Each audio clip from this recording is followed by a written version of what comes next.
Comme je l'ai dit durant le sommaire, chers téléspectateurs, il ne s'agit pas d'une personne. Il ne s'agit pas non plus d'un objet. Du moins, ça dépend quand même du contexte dans lequel vous voulez le prendre. Aujourd'hui, nous allons parler d'une maladie qui, en fait, n'est plus du tout considérée comme une maladie parce que c'est péjoratif, mais plutôt comme un trouble. Et il s'agit ici du trouble du spectre de l'autisme. On a parlé du docteur Sean Murphy, avec vous, docteur, qui est un docteur, en fait, qui souffre de l'autisme. L'autisme fait partie des troubles de neurodéveloppement.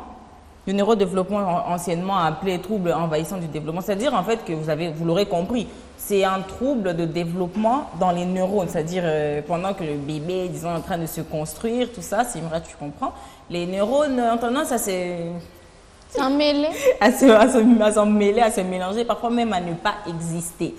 C'est compliqué, le corps est vraiment plein de mystères. Mais quelqu'un qui a vécu un moment avec une moitié de cerveau. Et oui, c'est pour ça que j'ai dit que le corps était plein de mystères. Alors, il affecte notamment la communication, les interactions sociales et les comportements répétitifs de manière significative. Et quand on souffre d'autisme, le trouble se font déjà voir. Donc, c'est-à-dire on remarque les symptômes à partir de la petite enfance. Donc, déjà, quand votre enfant a 3 ans et que vous remarquez qu'il y a quelques troubles dans son comportement, il y a des chances pour que... C'est vrai que ce n'est pas le seul trouble du comportement, l'autisme, mais ça existe. Alors, l'autisme peut prendre plusieurs formes, plusieurs syndromes, dont l'autisme infantile, c'est-à-dire quand l'autisme vient voilà, à l'âge de 3 ans. À l'enfance 3 ans, oui, dans la petite enfance, 1 année, 2 ans, tu vois, quand l'enfant commence à parler, à marcher, ce genre de choses. Vas-y, fais-toi plaisir. À 1 année, comment tu vas savoir? Enfin, il y a quoi comme symptômes, enfin, si je puis dire symptômes, qui peuvent te mettre la puce à l'oreille pour te dire que... C'est ce que j'ai dit. Déjà, les autistes, la première des choses que l'on remarque chez eux, c'est qu'ils ont des problèmes d'interaction sociale. Il y a des enfants qui sont renfermés. Quand je dis renfermé, c'est renfermé. Hein. Même qu'au sens figuré, quand une personne est trop renfermée, qu'elle ne veut pas d'interaction sociale, ce genre de choses, on la traite d'autiste. On la traite d'autisme. Bon, moi, ça m'est arrivé, hein, vraiment. Une petite pierre à toi, papa. Mon père a cru à un moment que j'étais autiste parce que je jouais toute seule et que je passais ma vie dans les livres. Il a cru que... Moi, voilà. je n'y croirais jamais. Tu es comme un tiroir à demi ouvert. Comme un quoi?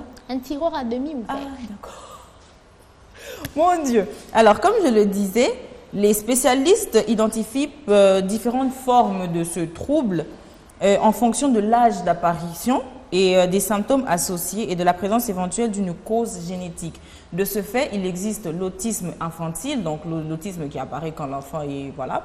Et l'autisme infantile vient en antithèse l'autisme atypique. C'est-à-dire que c'est après les 3 ans qu'on remarque que l'enfant maintenant a des caractères plutôt compliqués. Ensuite, l'autisme peut prendre aussi la forme du syndrome d'Asperger. Le syndrome d'Asperger se caractérise juste... C'est, disons, une forme d'autisme, mais... c'est une forme d'autisme, mais sans le retard mental, en réalité. Sans le retard mental, et on a des difficultés significatives dans les interactions sociales associées à des intérêts spécifiques. C'est-à-dire, tu vas voir un enfant qui a 3-4 ans qui s'intéresse à la construction moléculaire de je ne sais pas trop quoi. C'est-à-dire, ok, à 3 ans, qu'est-ce que tu comprends sur les molécules? T'es dit, s'il te plaît, qu'est-ce que tu es en train de faire? Mais c'est qui t'es dit? C'est une manière de parler, tu vois? Qu'est-ce que tu es en train de faire? Donc, vraiment, il s'associe souvent à une maladresse physique et à une utilisation atypique de la parole. Un enfant de 3 ans, pourquoi il parle comme ça? Pourquoi? Mais attends, enfin, moi, par exemple, je connais une humoriste, elle est, je sais pas, française. Oui. Elle a le syndrome d'Asperger et... Elle disait que des fois, pour se rassurer dans son autisme, elle utilise, par exemple, un mouvement qui va la rassurer qu'elle peut répéter à l'infini. Oui, et elle, c'était juste de se balancer de gauche vers la droite.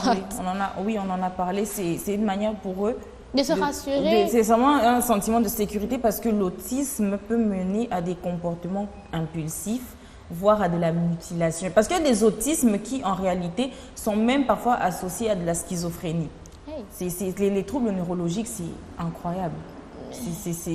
J'ai dit, le corps humain est plein de mystères. Et là, on est vraiment dans le cerveau. Le cerveau qui est le moteur en fait, du corps. On ne sait pas trop comment est-ce qu'il fonctionne. Déjà, on a des problèmes à savoir exactement comment fonctionne la mémoire, comment fonctionnent les cognitions, comment fonctionnent les émotions. Même les rêves, on ne sait toujours pas d'où ça vient.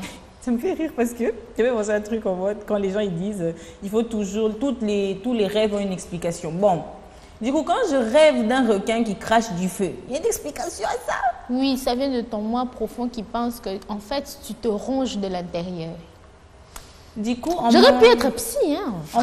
Écoutez, chers téléspectateurs, apparemment, on m'a collé la digne héritière de Sigmund Freud qui m'explique que mon moi inconscient pense que je me ronge de l'intérieur. Waouh! Oui, parce en fait, requin crache de l'eau. le feu représente ta colère que tu renfermes. Non, j'aurais pu être psy. En Vraiment. vrai. Et en plus du syndrome d'Asperger, il y a aussi le syndrome de Rett.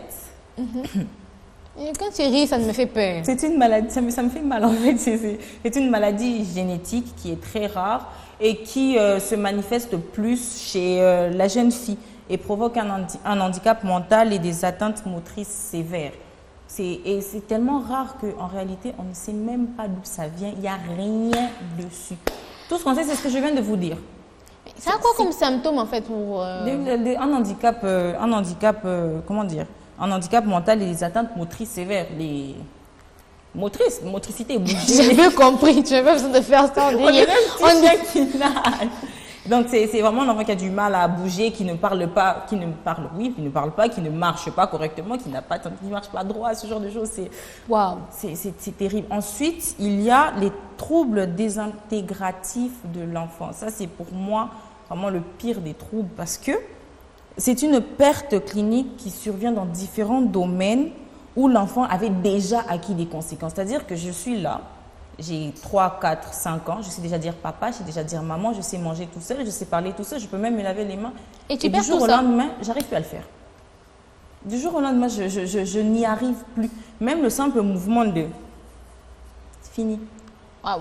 Et attends, donc du coup après, tu peux réacquérir ces capacités Non. ou c'est définitif? C'est quelque chose, je ne sais pas trop si c'est défini. C'est vrai qu'il y a il y a des thérapies, tout ça, mais c'est compliqué parce que c'est quelque chose que je savais déjà, mais après, je n'arrive plus à le faire. Et dis-toi que quand tu es atteint du syndrome, du trouble, désintégratif de l'enfance, tu as ton enfant, quand tu fais de l'apnée du sommeil. L'apnée du sommeil, c'est très dangereux. C'est-à-dire, je suis en train de dormir. Tu peux vous arrêter de respirer. Arrête de respirer.